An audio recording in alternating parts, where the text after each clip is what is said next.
Swimming practice, for my swimming practice. और जितनी swimming practice मैंने उस टाइम पे की, its result into the this result. I have plan my achievement. ये जो मेरा गोल, आज जो एक गोल्ड मेडल आया ना, it is not a just a luck, it is purely a plan. और जब भी हम किसी भी चीज को एक टारगेट लेते हैं, उसके अकॉर्डिंगली प्लान करते हैं and work on it, then we will definitely get the success. There is nothing in this world which can make us distract from our target. So make a goal, make a plan, stick to it and achieve it. कोई भी student, कोई भी individual अपनी life में ये चीज कर सकता है बराबर। So the most important thing, जब भी आप स्टडी करने बैठे बराबर, then you must enjoy your study. That is the main parameters. Read regularly to achieve your goal. Enjoy your study. जितना आप स्टडी एंजॉय करोगे उतना बेनिफिट रहेगा। और स्टडी एंजॉय करने के लिए सबसे ज्यादा जरूरी है कि आप ये समझे कि क्यों हम इस तरीके से पढ़ाई कर रहे हैं, what is the benefit of this study. तो आज जो भी हमारा ये कोरोना क्राइसिस है, कोविड-19 का क्राइसिस है, this will actually give us idea that कि जो एजुकेटेड है, जो इसने अच्छे से लाइफ को अपने सेटल डाउन किया था, they are moving ahead in this era. And those who are not understand the value of study in that life, आपको आज से ये मालूम होना चाहिए कि आज से 10 साल के बाद आप क्या करना चाहते हो। Then you will understand the value of your study.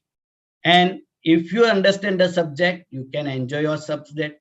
Moment you start to enjoy your subjects, you will get a good marks. You will definitely achieve your goal. Next and important thing कि जब भी हम day to day plan करते हैं तो हमें उसके accordingly test देनी होगी। जब हम टेस्ट देते हैं, अवर टेस्टिंग आज just examination is just like our parameter, one of the parameter to find or check out our workout. हमने जो वर्क किया वो सही है कि नहीं है। अगर मैं 1 महीना तक जिम में जाऊंगा, मेरा पर्पस था जिम में जाने का कि भाई मेरे को वेट रिड्यूस करना है, तो मैं वेट रिड्यूस करने के लिए जब जिम में जाता हूँ तो एवरी वीक में मेरा इंस्ट्रक्टर आता है, मेरे को कहता है कि वेट बैलेंस पे खड़े रहो, चेक करो। भाई मैंने चेक किया, मेरा वेट उतना ही था या बढ़ा या कम हुआ। तो अगर वेट उतना ही था तो मेरे को स्टडी बढ़ानी पड़ेगी। कम हुआ, that is I am going in my direction.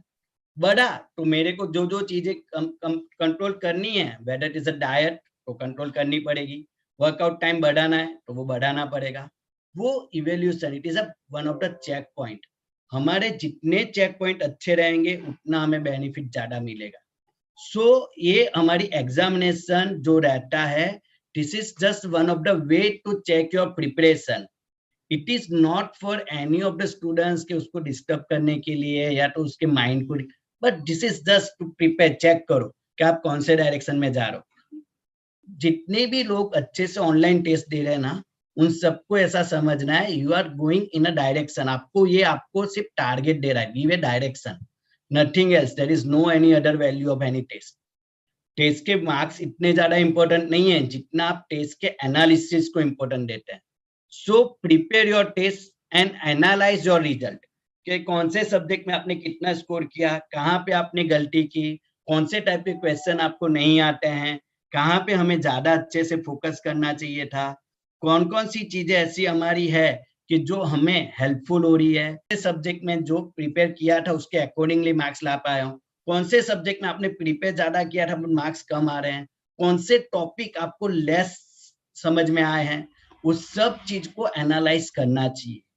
That is the way you can do your maximum task.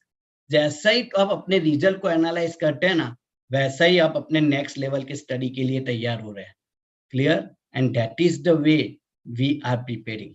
मेरे को हमेशा से आदत थी कि मेरा जो स्ट्रेंथ का सब्जेक्ट था केमिस्ट्री एंड मैथ्स, ये 2 सब्जेक्ट मेरे को बहुत पसंद थे पहले से।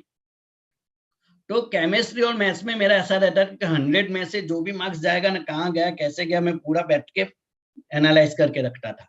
और जो भी गए मार्क्स ना, वो सर ये वाले टॉपिक में इस तरीके से, कर लिया, एक बार तुमने वो सॉल्व कर लिया तो आपका स्टडी इजी हो जाता है। ऑन द अदर साइड जो सब्जेक्ट मेरे को कम पसंद आते थे तो उसके लिए मैंने टारगेट भी बनाया था